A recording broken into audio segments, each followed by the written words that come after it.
That's why I'm here live. Okay, so itinerary-wise, we're looking at designing a structured plan, so getting the structure in place. Then we're going to look at some of the sort of general tools, but also some general tips and also some tools and technology that can help you streamline that process. We'll touch on remote onboarding. So that's really, a more challenging area that we see, whether that person's remote or hybrid. And then finally, we're going to look at building a feedback loop to improve onboarding. So, how do we get it even better? And I'll make sure that we share part 1 in this series, which was from offer to day 1, the pre-boarding stuff. That webinar was last week. When we send you out the link and the notes for this, if you didn't catch that, we'll make sure we put those links on the email as well. They'll go out tomorrow. Okay, so looking at designing a structured onboarding plan. So where do we start? Well, we absolutely want, an individual process. So every different role is going to have a slightly different onboarding plan, but we don't want to be building the plane as we're flying it. So we want to be using templates to systemize this process, and I'll talk about some of the tools you can use for that in a second. But yeah, templates are going to be really key, and we want to make sure that we're involving the new hire or new hires, and sort of, if possible, if you've got a big group, this isn't possible perhaps, but if it's individuals, hopefully we're sort of tailoring the induction. Yeah, it might be that maybe you've done psychometric profile of the candidate as part of your recruitment process, and that might have told you that they prefer to learn in this type of format. Yeah, or this is how they like to understand things. This is how they like to be passed new tasks. So hopefully what you've got is, you might have a collection of videos, you've probably got the task well documented, hopefully you've got the ability to, sit with people and show them stuff, and then you can sort of adapt that based on what they need, or you might have a process of going through where you do it like this first, and if they didn't quite capture it, then the follow-up process is you sitting with them. But yeah, it has to be obviously individualized. It can't just be one size fits all, unfortunately. But I also think it's a good idea, if we're talking about day 1, like from a planning point of view, get the legal and compliance stuff out of the way. It might be as well that you can get this out of the way before day 1. Here's a couple of policies you need to have read through. The only distinction on that is if it's a really important policy. So imagine you're working in a sort of light industrial, sort of heavy machinery environment where health and safety is really key. You probably don't send out the health and safety policies for them to read through while they're on their notice period, because people will just like leaf through it quickly and sign at the bottom. Fine. That might be something you want to put in front of them as a proper session where you're training them on it, explaining why it's important, going around and pointing stuff out, so they really get, this isn't just a policy, this is something that is essential for everyone to stay safe. So you've got to decide whether this is something, like, here's our cyber security policy, let's go through that and why that's important. But, equally, maybe there's some other policies that you could get out front, like read this, it's about the pension, et cetera, that are not so horrendous. You want to manage this stuff, you want it to get out of the way, but equally you don't want to have legal compliance day where they just go from one session to the next session looking at a new policy that they have to understand and sign. Okay, so checklist wise, think about what each hire needs to know on day 1. So take the health and safety. If they're walking into that factory environment or something, then clearly health and safety is really important. The first thing they probably learn once they arrive in reception will be like, right, before we let you roam around here, let's make sure you understand how to do that safely. But there's also more standard stuff like security passes, system access, office tours, meet the team, how to get them set up at the desk. This is the stuff that makes you look competent, that makes, everything they've seen. I spoke in last week's webinar about, the values that you have as an organization should flow through your recruitment process and that pre-boarding. If your values is like one of our values is about being helpful, then you expect the recruitment process will really be helpful with candidates. And when we're hiring them, the onboarding process, we're really helpful. And then when they're joining, we want to be really helpful still. So you want to be maintaining that same level of consistency and the same sort of values flowing through. So you don't want to be like, oh yeah, we're a bit rubbish in that area. We know we've got to do a bit better at that. that's the IT team. They're always a bit flaky about getting laptops sorted in time, all this sort of stuff. You've got to go in and tackle where the inconsistencies are. Yeah, and then hopefully you want these new members of staff to have an active role in onboarding. One of the things I really struggle with is seeing passive onboarder, someone who's right, sit in this training session. Someone's out the front, they're pointing out and telling you this is how it works. Okay, that's great.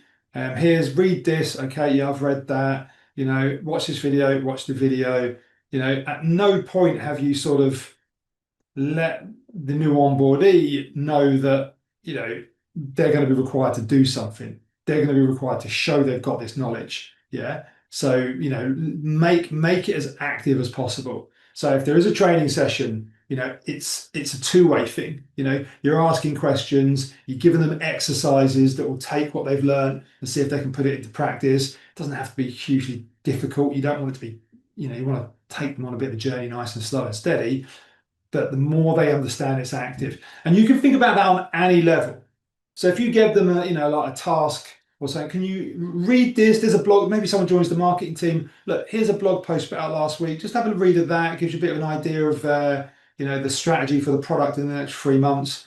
Have a look at that, and maybe you can just off the top of your head go, but what I want you to do is think of like 2 or 3 ways that you might think about improving it or changing it, or bring back me 2 or 3 questions of things that's pinged up in your head. Once you've read this, going, yeah, no, I do need to know about that. And that they know that there's a requirement for them to bring something back and be involved in the process, not just to read something. Yeah. If you think about it, that trick works quite a lot of saying, here's this, I want you to read it, and you've got to come back to me with 2 or 3 questions about it. It's got to have triggered something in your mind. It will naturally have you asking questions. So I want you to be active in your reading, and that level of reading then is totally different. It's not like no. They go, no, I really need to read this because I need to figure out what are the key questions I need to ask so I can look, intelligent and tuned in for my new boss or whatever. Yeah. So that's a really, really key attribute. I also like this. This is actually a list that I kept in Notion of a new hire. And it's actually the team was contributing in the marketing team. So the idea here is that this is the ad hoc stuff. Not everything that you can plan for is going to be in there. Everything that this person needs to know probably won't be in the template. There might even just be like short-term things that have popped up. So it's not even worth adding to the template. If it's a long-term thing, it's like, okay, anyone joining the marketing team is going to need to know this. I'm putting that in the template. But there's also other stuff. Oh yeah, this project's going on at the moment. I need to make sure this new hire's briefed on this project. Yeah. So as and when things pop up, you can add that into that list. And that list is a bit dynamic. And obviously you can just tick it off and make sure it happens. So that's a nice addition to the template where you go, right, this is what your structured process is. Then anything you think of, that'd be really good. That's a good task, or that's a good piece of content to walk that person through and make sure that they're getting what they need, but also in a steady way. If you've got this list here, someone's gone, oh, I've done everything now. I've read through that, and I've completed that task quicker than you want, or Sandra's not in today to show me that thing. You can just fall back on this list and go, well, look, here's a bunch of stuff that I need to still talk to you about or show you. So let's pick off something here that we can just go through. So this is a great way of, because sometimes that new starter's a bit like a newborn baby. It can be sort of, it's not a great analogy. I wouldn't ever use that to tell them that. But, they can come at you with demands like, I need attention, I need more, at the wrong time, where you're like, well, this is all a bit busy at the moment, stuff's going on. So you need to be able to sort of quickly respond and have things you can put to them that keeps them on that journey being productive, not just sat there, twiddling their pen waiting for you for half an hour. But yeah, the entire team contributes, and the new hire can even contribute to this. They can add into this list and things that they might want to know about. Yeah, and obviously then you get that overview of what's been covered, so you can sort of see. And if your boss wants to know, well, what have you covered for that? How does the induction gone? It's like, well, we've covered all these things, but these still to go. It's all there listed. But yeah, a really key one I'm big on as well is setting milestones. And I think this is interesting because people have different levels of confidence and different levels of anxiety walking into a new role. So as much as you can say to someone, you've done really well there, and oh, that was really good. I love what you've done with that task. Maybe this is month one for this new hire, and you're giving all of this verbal feedback. Um, People process that. And if you said like lots, 3 or 4 really good things, but we just need to make sure that you can like, nail down this bit. Some people only hear the last bit of slight what you labeled an area of improvement. What they hear is like crushing feedback, perhaps. So you've always got to be mindful of like, particularly the new starter, it's a new environment. They don't know, their managers so well. They haven't got that reassurance yet. So setting actual milestones that are, objective things like, right, by after 30 days, this is where we need you to be. Yeah. It's a good target for the individual, gets them focused, but it also lets them know that they're on course, that they're achieving what they want to do. That could be as simple as like you signing off their knowledge on certain things. We'll go through it. I'll ask you a bunch of questions and make sure I need to be able to tick off that I feel confident that you know what you're doing in this area, or you understand this concept after 30 days. These are the 5 or 6 things you need to know after 30 days, then after 60 days, then after 90 days. So they can see where they're going, they can see the progress they're making, and they know that, well, they feel secure as well. There's the economic environment is not brilliant. Job security is a little bit less positive than it used to be. So someone starting a new role, and are they going to let me go in my probation period? It's always good so they can see at least that they are where they need to be and moving in that right direction. Otherwise, it's all subjective, which is what you want to avoid here, where it's all feedback, email, you're doing well, these types of things. And like I say, it's very much, you might think you've been, and I have suffered from this because I'm a very verbal person when it comes to feedback. You're like completely amazed that someone's got a view that they were, you get them to probation, so well, obviously passing your probation, they're like, oh my God, really? I was so nervous about today. And you're like, are you kidding me? I spent the last 3 months telling you you're doing really well. You're a brilliant hire, So these milestones really help with that. Let me know in the chat, guys, if you use any milestones or anything like this, or if you've got any questions. We are going to jump to a poll though. And what I want to start by measuring today is I want to know, because we're going to get into some measurement stuff later. I'm going to launch this poll. I want to know if you survey your onboardees, but also if you survey your staff, because I think that's a really important area as well. And obviously how you do that, and then how you survey your staff. I'm just interested in, whether it's onboardees or new staff, how are you getting feedback back into the business? And if you don't, then you don't. That's fine. Let's just run this through and see, and I'll share the results with you.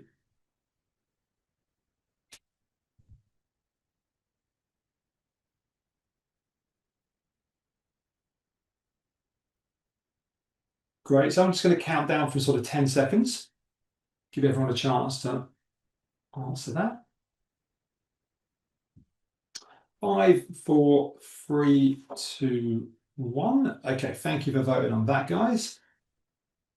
So let's share these results and go through them. So yeah, about a third of people are surveying their onboardees. But when we look at that in comparison to staff, yeah, a lot more people, well, a reasonable number more are, well, actually a significant number more are actually surveying their staff. Okay, so I think that's an interesting one where like, yeah, I think there's definitely a good opportunity to survey your onboardees. Particularly, it's like anything, we'll get to this a bit later in section 4.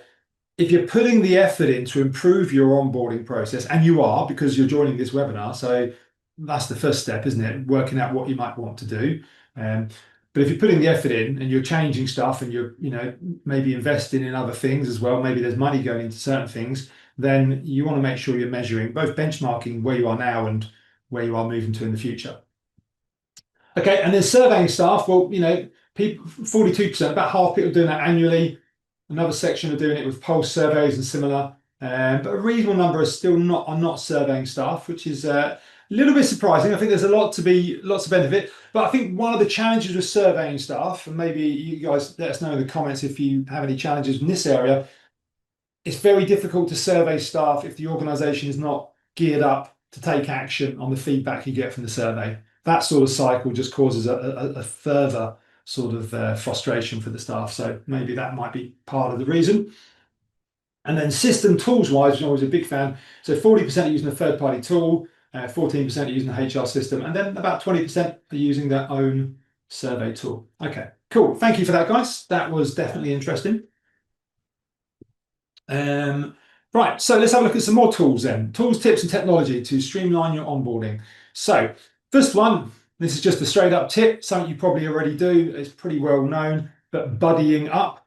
I think I mentioned last week when we, and I'm going to mention it again about chatbots. People have lots and lots of questions typically that they don't want to keep bothering their manager with. So once they've got a peer, someone who is, I think it's really important that they're at a similar level for them to be a buddy in this scenario, but also they must be someone who's positive about the organization. There's no point buddying someone up with the sort of most negative person who's like, yeah, well, that's not going to change, is it? It's like, brilliant. You've done, avoid that person if possible. Hopefully you don't have too many of them in your organization.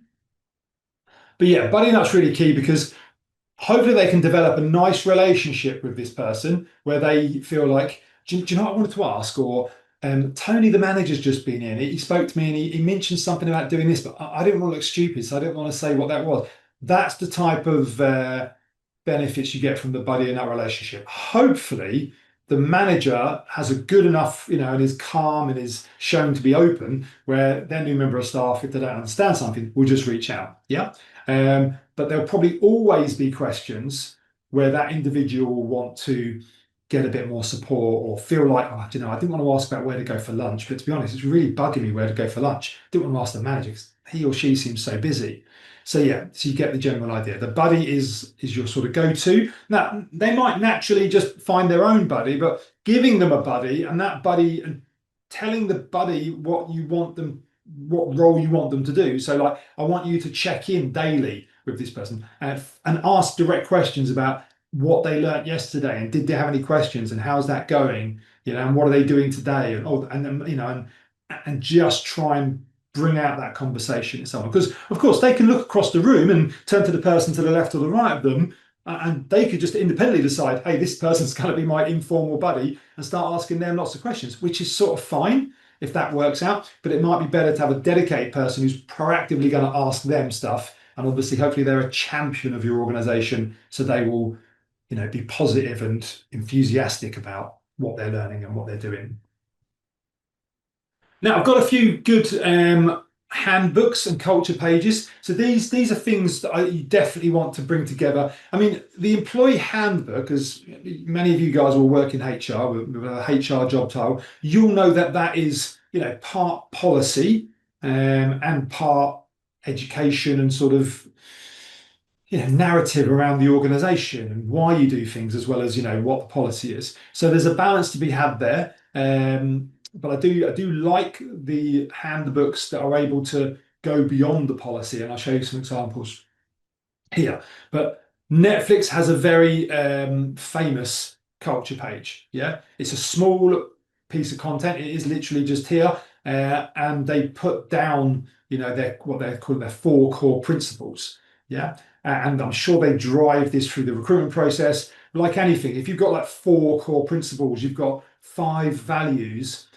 It's not about mentioning it once, it's about driving it and reminding people. And then as people join, they're like, look, these guys all believe in it. Every single person I've spoken to is sort of pushing and reminding me about these 4 core principles. Look at Netflix, one of them. I sort of like this, but I like it in a way that, yeah, I'm sure it terrifies some other people. But number 3, uncomfortably exciting. Yeah, to entertain the world, we need to be bold and ambitious. That means embracing the thrill of what's next, even when it's uncomfortable. And I'm sure they have that in lots of meetings. Someone might say, yeah, we just need to change all this. This new thing's coming. We need to be ready for it. There's a new trend. We need to be doing it. Everyone's going, oh my God, that's going to be such a big. But that's one of their principles, is that they have to be comfortable with being uncomfortable. Okay, so yeah, so they've got, it shows their transparency, commits to that organization's sets of standards, And like I said, I think this is really key as well. This is on their careers page. You see at the top there says Netflix jobs. So I'm sure this is part of their onboarding, no doubt, but it's also very much part of like the very first time you're reading about their job adverts and stuff is like, if you've ever considered a career at Netflix, these are the things you need to be thinking about. This is what goes on behind the scenes. This is how we make the cake or whatever, make the sausage or whatever the phrase is. And then the one that's really famous, and I think this is the one that it has greater potential to sort of build your own version of it. There's 153 pages. It is in the appendix, so you can watch it. It's really great piece of content. But HubSpot has this culture code, creating a company we love. So it's an employee handbook, but it sort of goes beyond, it absolutely goes beyond that. It's good, really good inspirational piece. So if you haven't seen that, I would definitely check it out. Even if you don't build your own version of it, I think you can probably borrow some good ideas from it. It's very, very impressive. HubSpot being a software company, like a CRM, and we actually use it here. And then Trello, if you know Trello creates all these boards and everything. Well, they've got their own employee handbook.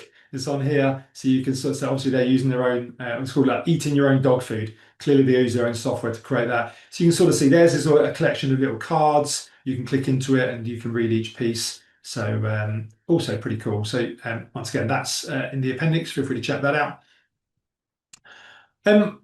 I quite like this as well. This is us, obviously. This has come from, this actually came out during COVID, and it's on our career site, but we've done like audio interviews to key staff. Yeah, so it's part of our, it's part of the career site. It's part of our process when you come through and you interview and, you might say like you're going to interview with Alex, head of agency. Well, here's an interview we did with Alex, just talking about his team and what he hires and how it works and how they sort of operate that team. And it's just like a 13-minute MP3.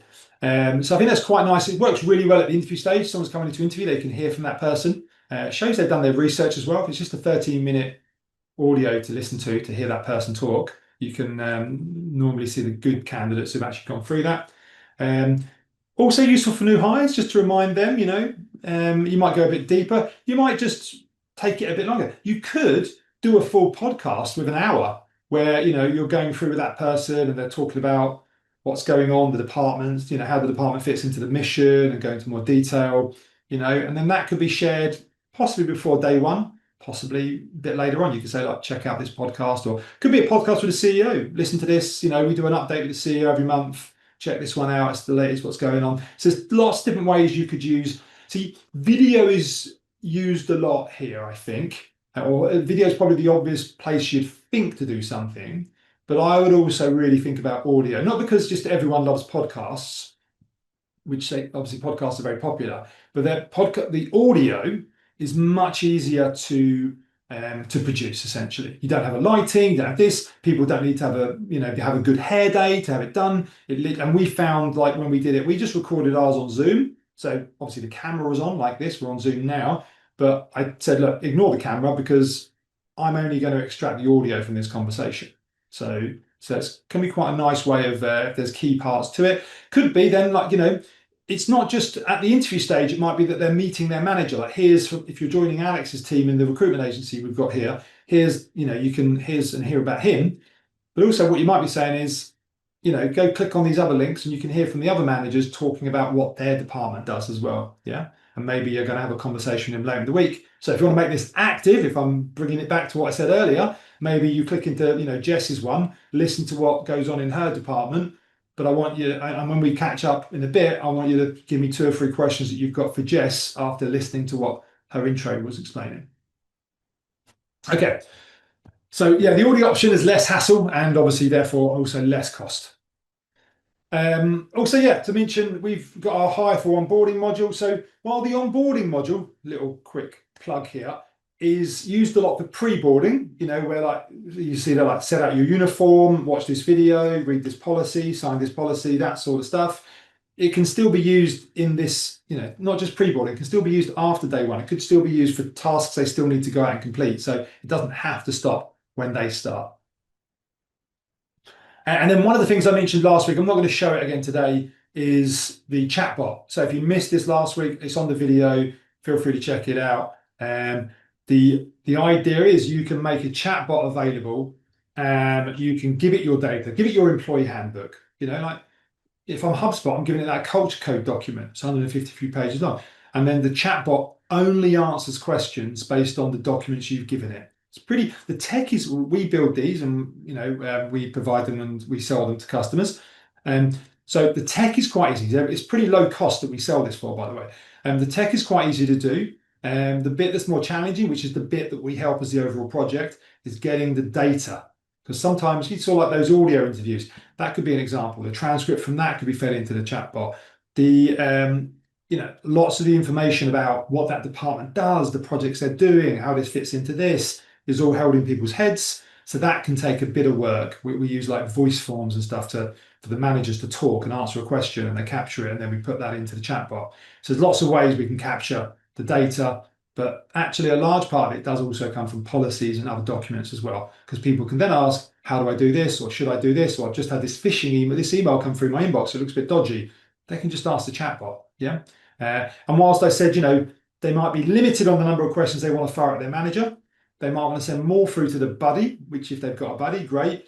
But if they also think, oh, maybe I'm pestering the buddy a lot, or they're not around, or even it's like 1 o'clock in the morning and I've just had this thought and I want to ask a question, chatbot's available 24/7. So it has, and the chatbot never gets bored by answering questions. That's what its purpose in life is. Okay, and yeah, it can also be, if you built it, it's probably a useful resource for all staff. It would be almost silly to just give it out to new staff.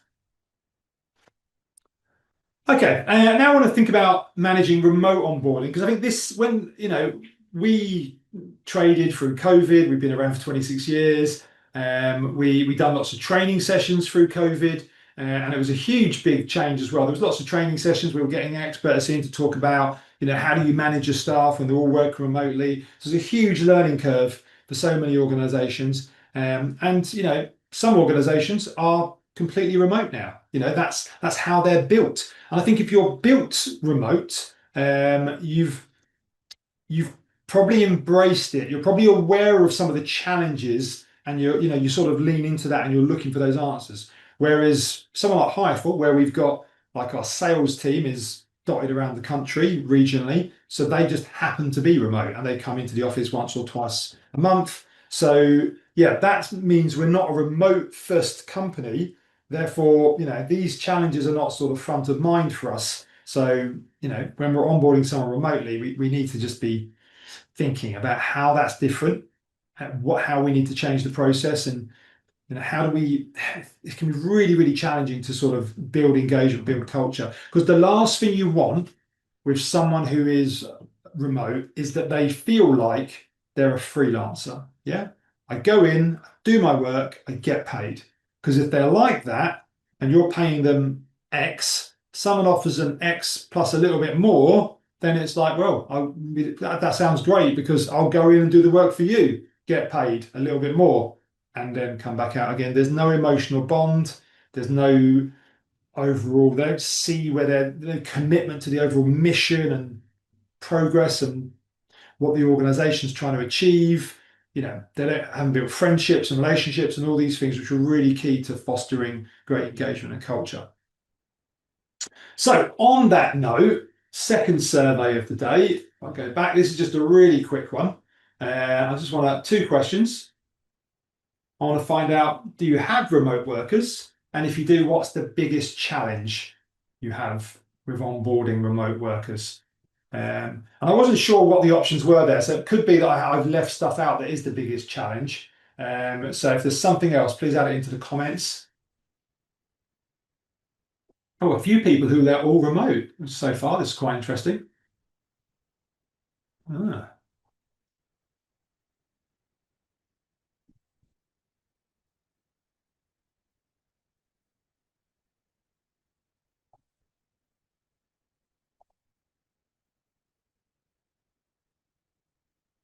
Okay, I'm just going to give it 5 more seconds. 5, 4, 3, 2, 1. So thank you for voting on that, guys. Let's share these results. So yeah, about half of you have got some remote staff. 20% are all remote, which is fascinating. I'm a little bit surprised about that, but that's exciting too.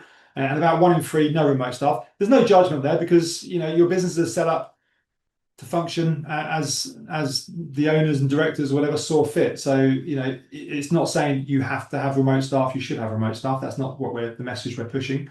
Yeah, but it looks like clearly the biggest challenge is building engagement. I think there's lots of tools to monitor staff, and could be that when you're onboarding people, the monitoring sort of comes a bit later. Let me know in the comments if there was something else that you wanted to add in. But yeah, engagement's unsurprisingly the critical thing. Training, a lot of the training happens, even if you're in the office, you could be like doing training via e-learning. The training happens, you could argue, via your screen in lots of scenarios. So yeah, so maybe it's not a huge difference training, but building engagement, yeah, you don't want them to feel like they're just a freelancer coming in, doing their work, getting paid, going home. Okay. So a few of the things you can do. Now, like I said, I think the big challenges with this area, I can't solve. People are working remotely. They're not. You don't have the little water cooler time. You don't have as many opportunities to have those little conversations about, what your kids are doing and all those other little things that like make you feel, foster engagement, make you feel part of like a, what often is referred to as a family. If you're in a small business, it can feel like that, or a small department. So a few of the things you can do. Well, cohorting up, I think that's quite nice, because it could be that, you're the only new person joining your team, but you might not be the only new person joining the organization. So, and the idea of the cohorting up is, these people might be getting trained on set things together, such as, a wider policy, like the cybersecurity policy. That would apply to everyone, you would imagine. So everyone's getting trained up on that. But it could be also that there's more little social things you're doing as the cohort. So it could be like just end of week catch up. Let's discuss what we've all learned this week, how have things gone, that sort of stuff, and people are just starting to sort of engage and chat through that sort of thing. I think sometimes as well, there's definitely an argument to maybe arrange some of these things and then step away. Yeah. So maybe the manager goes into the end of week cohort and just says, look, it'd be really great if you can all attend this next week, but I'm not going to be here necessarily. Yeah. I'll be talking to you individually. I'll be aware of feedback, and we're going to keep track of your progress, what your challenges are. I'd like you guys to have, a no manager environment where you can just catch up and, ask questions amongst each other and just go, someone might go, God, is it all going a bit fast? Is everyone catching this? Or whatever. And then they can get whatever reassurance from their colleagues or whatever, so they might ask questions therefore amongst each other that they wouldn't ask amongst you. And you're just letting the conversation happen. Conversation could go off on a tangent completely, and they're all just getting a better idea of who they are and all those other things. But yeah, you definitely have a mission for that cohort. Have ambition for what you're trying to do. Okay, so for example, you might be saying, I want these people to, understand each other's backgrounds. So you're going to start by just people telling a little bit about each other, and then maybe on as you go through the process, it might be okay. Each start of each week, one of them, gives a bit of an explanation about, a bit of a more detailed background, whatever. Just so they all sort of, as a cohort, start to learn and know who the other one is. Yeah, and hopefully they'll, bounce off each other in the future, or reach out to each other, or might be doing cross-departmental things, and they'll engage on projects later on, and they'll know someone in that department from their cohort, which helps. Obviously, organisation charts are key. I mean, these are broadly important regardless whether you're remote or not. But if you are remote, I think it becomes more important. I know Microsoft Teams is pretty good in this area because you can see people's faces. So you sort of know that person a little bit, or you know who they are a little bit because you can check them out. So when they pop on the call, if 2 people on the call, you know which is which perhaps, and you know who's the head of finance and who's the finance controller or something. So that's really key. But I also think, a praise wall, this is Leapsome, a big piece of software that does it. There's lots of different tools you can use this. It has a more general purpose beyond onboarding, but I certainly think when people are working remotely, having, if they're doing great work, having their colleagues, reach out and say, like, we've had great work done for this. We use, well, we did use Facebook Workplace, but now they've sort of decommissioned that tool. So we're using a Microsoft Teams version, which I think is Viva Engage, where it's just like an intranet where you can post. It's like a business Facebook, and you can just post stuff on there and say, this has happened, well done. Thank you to Dawn and David for supporting the customer through this project. Here's a quote from what the customer said to me this morning. So however you do it, the more you can get, particularly people recognizing their peers, I think is really, really important. Yeah. And also we do that in quarterly meetings as well. In our quarterly company meeting, we're going back through. So this is just one example of it, but recognition is really key. That's what people then are starting to get that value from their job, particularly working remotely. That will drive them. That will make sure they want to deliver even more and help them build relationships. If that person's said really nice things about them, they'll be like, that's praised them to the whole company. They'll feel like they're forming a bond with that person. So they won't feel like, as I keep saying, a freelancer who just comes in and does the work and goes home. Okay. Yeah, and obviously the other piece on here as well is as people hit milestones, so if it's their 50th sale or their, whatever it is, if they've completed level 3 of your training, maybe there's key milestones you can build in that naturally bring out this announcement. So you say, right, once people do this and achieve this certification, achieve their first client, complete their first project, whatever that is, then we do an announcement. A knowledge base is really key as well, because remote workers don't have that sort of leaning over to their colleagues saying, how do I do this? And they don't want to be bothering everyone on Teams all the time asking questions necessarily. So having a knowledge base where like these are all our well, as you'll see here, like standard operating procedures. Yeah, all the key tasks should be documented. We use a tool called Loom, which is a video tool, and you record the video and you can just you can hear what you're saying. And you just hit SOP and it drafts you the SOP, obviously using a bit of AI, and then you just got to go in and edit it. Normally it's pretty good. And then that's it. You've got the video showing the task for the people who want to learn like that. And the people who want to read through it, you've got the full documentation of the task as well. So I've got an example. This is a bit Inception. I've got an example of a Loom showing you how to create a standard operating procedure in Loom. So there's in the appendix, and we use that in the business. And this has been one of the, when you roll out new software, it can be a bit challenging. You have to keep reminding people to use it. This spread like wildfire. All of a sudden, every manager was using it, and every member of staff was, documenting tasks really quickly using Loom. So highly recommend it. So feel free to check that out. And another one that's very much a remote thing that can build engagement is either have an open mic morning, you might have set times, or you have an open Teams meeting. Okay, so imagine this was a meeting and we're all in it. If that meeting's happening at any time, you don't have to attend. You might be on a call, you might have a project, you might have something you're working on. But if anyone wants to join the meeting, they can just join the meeting. But the meeting has no agenda.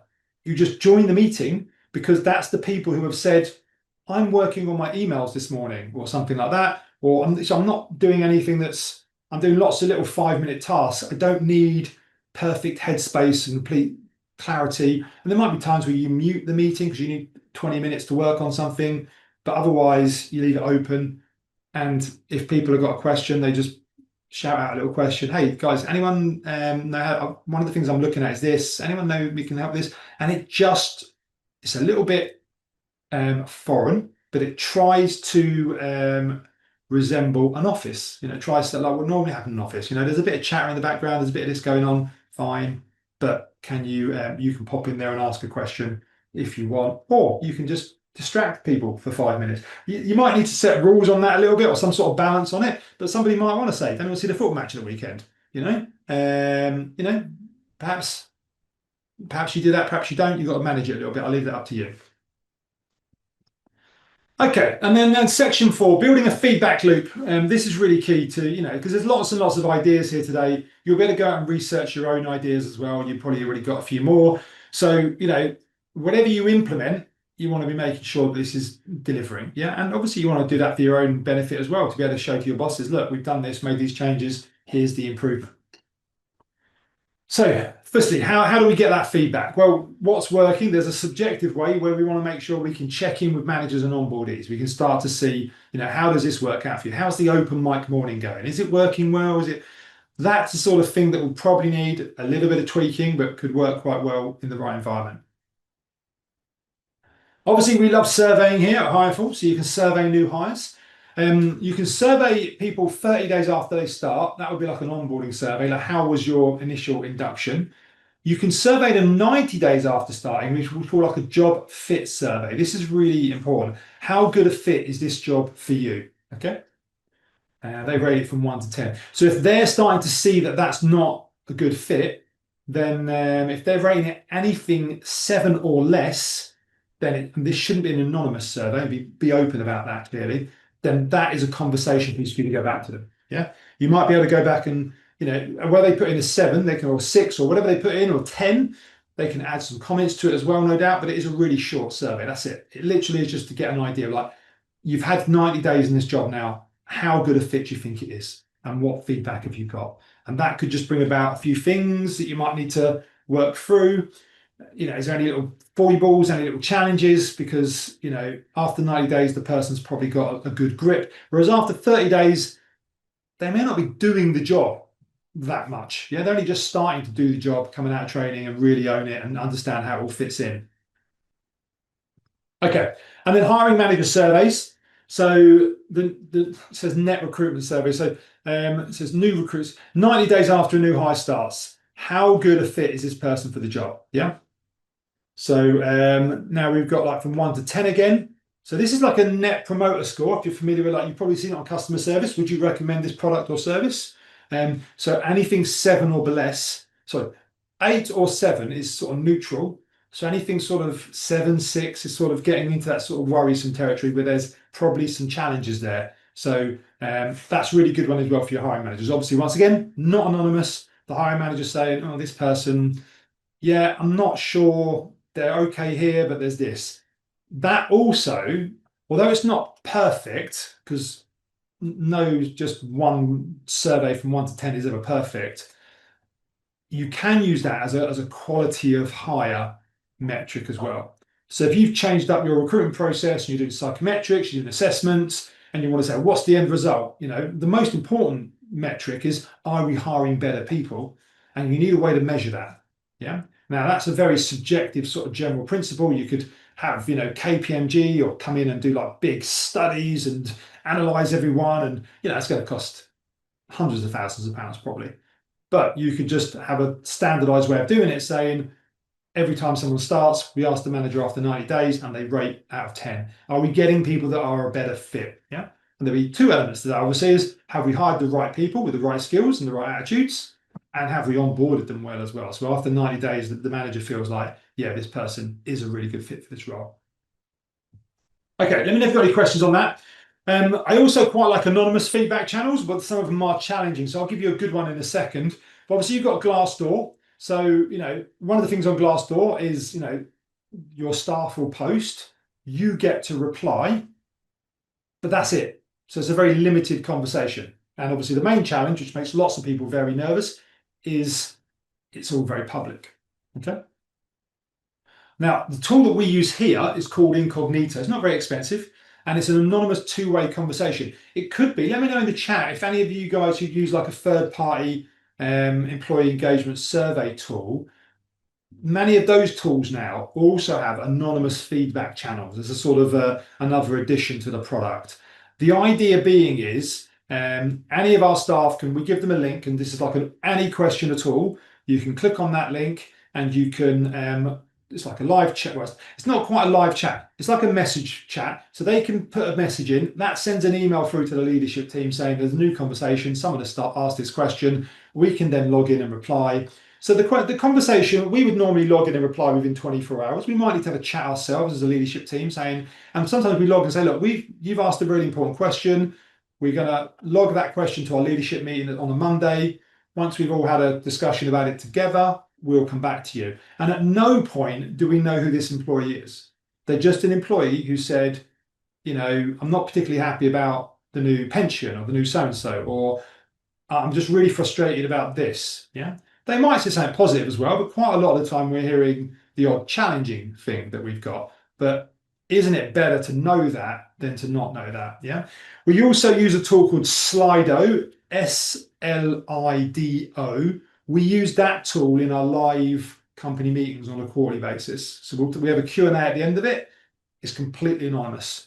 People get a code and they can type in a question, it comes up and we'll live answer that question. So I think it's really important, I mean, this is more broadly with staff, but definitely for new hires as well, that you have got those anonymous channels. I think you see lots of stuff around whistleblowers and stuff like that today. And, we know that some environments, and probably more importantly, some individuals can create quite negative, toxic environments and harassment and other challenges. And I think it's really important that there is an easy and safe way for people to sort of raise concerns on an anonymous basis. So yeah, there you go. Right, wrapping up, guys. Key takeaways. We want to personalize this process, especially for remote. The remote process would definitely be very different. We want to be planning for this like steady drip feed of information. I quite like the personalizing thing for me. I think the best way of personalizing would be to do a psychometric profile of your new hire. So you sort of know how they like to learn and how much information they can take on board and whether they like to go, at their own pace or etc. And then as ever, pretty standard, but let's gather feedback and improve this process. Okay, so that's pretty much the session. I'm going to talk about what our next webinars we've got coming up. If you've got questions, post them out. There's a survey. If you leave, I love surveys. You've seen that in the slides. If you're leaving the session, we'd love for you to tell us what your rating for the session as well. That'd be great. And beyond that, then what we've got coming up in the next few weeks. So tomorrow we've got a session that focuses on your employer brand and AI. It's my session, so I'm running it tomorrow at 10 o'clock. There's the link on the chat. There's an awful lot. I think a lot of us probably can't get too much done with employer brand. If you've got a small team, there's an awful lot you can do to supercharge your employer brand with AI. But there's also, we'll see more. You might have seen Google is going to like AI search. So your typical search is like about 4 words on Google, and an AI search is typically between 20 to 30 words. And what you might find is more people are going to be putting in phrases such as, how do I, can you recommend a company that's got good work-life balance that's in Manchester that does this? Yeah. And the AI will go and search for that and bring it back and bring back some options. So I see more and more job seekers putting in, particularly the toe in the water candidates, putting in more complex, detailed searches into AI to find them companies and jobs that do, that have the requirements they're looking for. I want to work hybrid. I want to do this, but I'm looking for a company that does this and this. What can I do? Yeah, there must be able to work part-time as well. I want to work part-time on a hybrid basis. That would be a very difficult thing to like search for on job boards, but actually with AI, doable. But only really if you're putting out content onto the web that says, this is our organization, this is where we are with hybrid, this is where we are with work-life balance, etc., etc. So that's as I see the sort of new world we're moving into. And I think it'll come faster than many of us think. But equally, even beyond that, I just think there's some wonderful tools out there that can really help improve your employer brand. So even if you're not readying yourself for that, you just want to revamp the career site content, but you want to do it quickly, then come along to that webinar. I will be showing you how to do it, showing you how to use AI to benchmark your competitors, lots and lots of cool stuff. And then next week, when I'm not here, because I will be walking around the Peak District, my colleague Ben is running a session, a little bit different actually, how to manage hiring managers. So that session is all around how to manage hiring managers in the recruitment process, how to get the most out of them, how to bring them along in the process. So he's done that working with lots and lots of companies. Ben's an ex-in-house recruitment manager himself. So if you fancy a different voice, one with a little more of a Yorkshire tilt, then feel free to sign up to that. And you'll see the rest of the other websites coming, other webinars coming along, a few different AI ones, getting your recruitment department AI ready. That will be very popular. And the AI-enabled HR department. And actually the neurodivergent stuff that we've done, we've got a neurodivergent expert, Sarah Tansil, who comes in well, comes in. She works remote on a webinar with us, but she's very good. And her webinars we did a webinar of her about 3 months ago. It was the most popular webinar of the year. So feel free to check out that one. Beyond the policy, what neurodivergent employees actually need to thrive, early September. Okay, that is pretty much me, guys. If you have any questions at all, anything to follow up on, my contact details are here. I very much enjoyed this session. Like I say, I might see some of you on that webinar tomorrow. And we'll send out these slides and the recording, including the recording from the first session last week. We'll get that all out to you by tomorrow. Okay, all right. Thanks a lot for your time, guys, and good luck with your onboarding. Cheers then. Bye.